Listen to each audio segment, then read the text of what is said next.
रानभाज्या महोत्सव. खरंच किती छान संकल्पना आहे नाही? महाराष्ट्रातील सगळ्यात पहिले रानभाज्या महोत्सव जैन बोर्डिंग या ठिकाणी कोल्हापूरमध्ये 2 ऑक्टोबर आणि 3 ऑक्टोबर या रोजी पार पडले आणि तो पाहण्याचा योग आला. त्यामध्ये अनेक रानभाज्या त्याचे प्रत्यक्ष प्रात्यक्षिक याच्यासह दाखवण्यात आले आहे. रानभाज्याचे प्रात्यक्षिक करून ते इतरांना सगळ्यांना खाण्यास देखील देण्यात आले. अनेक लोक ते रानभाज्या महोत्सव पाहण्यासाठी तेथे आलेले होते. प्रत्येक रानभाजी, त्याचे नाव व त्याची पूर्ण माहिती तिथे देण्यात आली होती. प्रत्येक रानभाजी कुंडीमध्ये लावून त्याच्यासमोर त्या रानभाजीचे नाव, त्याची शास्त्रीय सर्व माहिती व त्याचे औषधी गुणधर्म काय आहेत, कोणत्या व्याधीमध्ये ते औषध म्हणून वापरले जाते, तसेच प्रत्येक रानभाजी ही कशी आहे, कशी करतात याचे देखील प्रात्यक्षिक त्या ठिकाणी ठेवण्यात आले होते. 150 पेक्षा जास्त रानभाज्या त्या ठिकाणी आणण्यात आल्या होत्या आणि प्रत्येक रानभाजी प्रत्यक्ष पाहिल्यामुळे व तिची माहिती पूर्ण शास्त्रशुद्ध पद्धतीने तिथे ठेवण्यात आल्यामुळे प्रत्येक भाजी कशी दिसते, कशी असते हे तेथे गेल्यावर समजत होते. अरेच्चा, ही भाजी तर माझ्या टेरेस गार्डनमध्ये पण आहे. अरेच्चा, ही भाजी मी बऱ्याचशा शेतांमध्ये आजूबाजूला उगवलेली पाहिलेली आहे, पण त्याचे औषधी गुणधर्म आपल्याला माहीत नसतात. तसेच ती भाजी करायची कशी, ती खायची केली नसेल कधी तर खाणार कशी, ही भीती देखील मनात असते नाही का? पण त्या ठिकाणी ती प्रत्येक रानभाजी ते स्वतः तयार करत होते व सगळ्यांना खाण्यासाठी देखील देत होते. त्यामुळे ती करणे आणि खाणे या दोन्ही गोष्टी केल्यामुळे माणसांच्या मनातील भीती पण दूर होती नाही का? आणि प्रत्येक रानभाजीचं प्रत्यक्ष पाहिल्यामुळे त्याचे झाड कसे दिसते, त्याला फुलं फळं कशी येतात, काय येतात याची देखील माहिती आपल्याला प्रत्यक्ष तिथे मिळते. आणि हो, हे 2023 साल हे मिलेट्स इयर म्हणून जाहीर झाले आहे, माहिती आहे ना? त्यामुळे प्रत्येकाला तृणधान्य कोणती आहेत, प्रत्येक तृणधान्य ही म्हणजे आहारात असणे किती गरजेचे आहे, आपल्या शरीरामध्ये किती मायक्रोन्यूट्रियंट्स गरजेचे असतात, हे सगळे ज्ञान होणे खरंच गरजेचे आहे.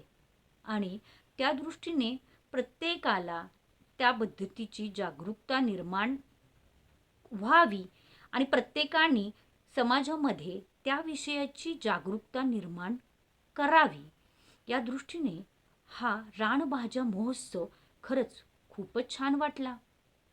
आणि मुख्य म्हणजे त्या ठिकाणी कितीतरी धनगर लोक बऱ्याचशा रानभाज्या विकायला देखील घेऊन आले होते. तसेच कितीतरी महिला या बाहेर देखील रानभाज्या स्वतः तयार करून विकत होते.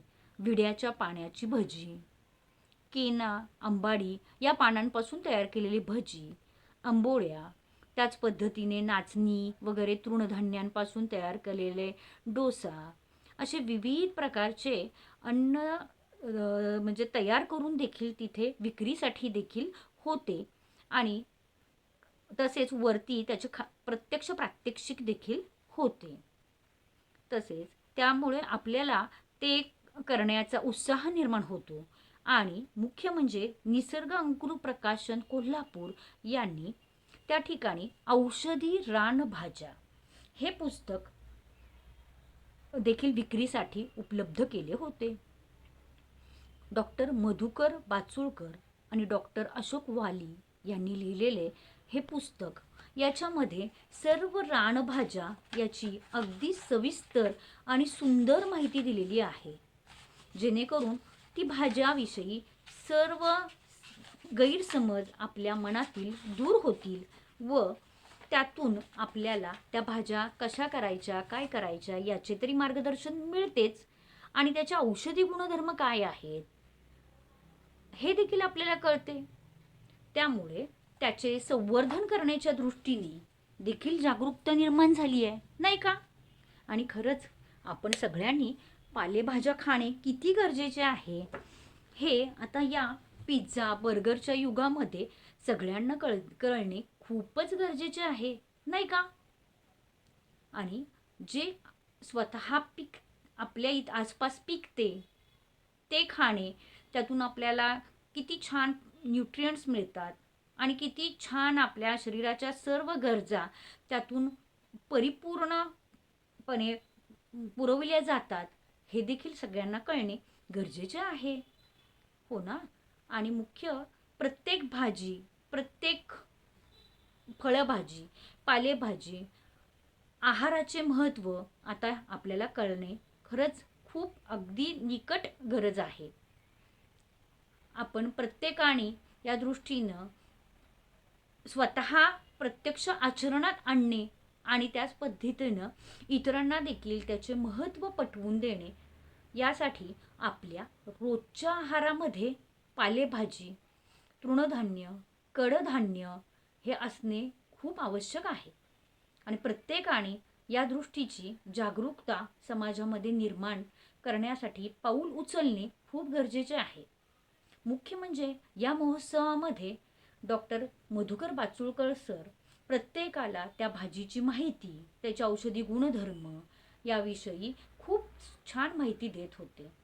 आणि गार्डन्स क्लबच्या वतीने देखील हे एक आयोजन असल्यामुळे गार्डन्स क्लबच्या देखील सर्व महिला त्या ठिकाणी उपस्थित होत्या आणि त्या देखील त्या पद्धतीने सर्वांना त्याचं मार्गदर्शन करण्यासाठी काम करत होत्या. आणि मंजिरी कपडेकर यांनी तर पाककला स्पर्धाच आयोजित केली होती. त्यामुळे प्रत्येक महिला, शहरी असो किंवा ग्रामीण असो, यांनी त्यामध्ये सहभाग घेतला आणि आपल्या परीने रानभाज्या तयार करून त्याची पाककृती केली आणि त्या पाककृतीमध्ये त्यांनी त्याला बक्षीस देखील दिले आणि ते सुद्धा शहरी भागासाठी वेगळे आणि ग्रामीण भागासाठी वेगळे.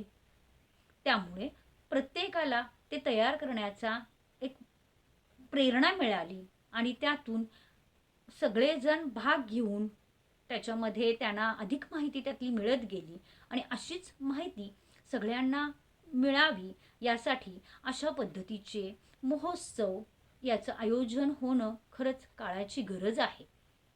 आणि त्यामुळे सर्वांना आपल्याला आहाराचे महत्त्व कळेल, रानभाज्याचे महत्त्व कळेल आणि प्रत्येकजण आपण आहारामध्ये तो घेण्याचा प्रयत्न करू. आणि प्रत्येक भाजीची सविस्तर माहिती असल्यामुळे आणि प्रत्यक्ष करून दाखवल्यामुळे सगळ्यांच्या मनातली भीती चेपली असेल, नाही का?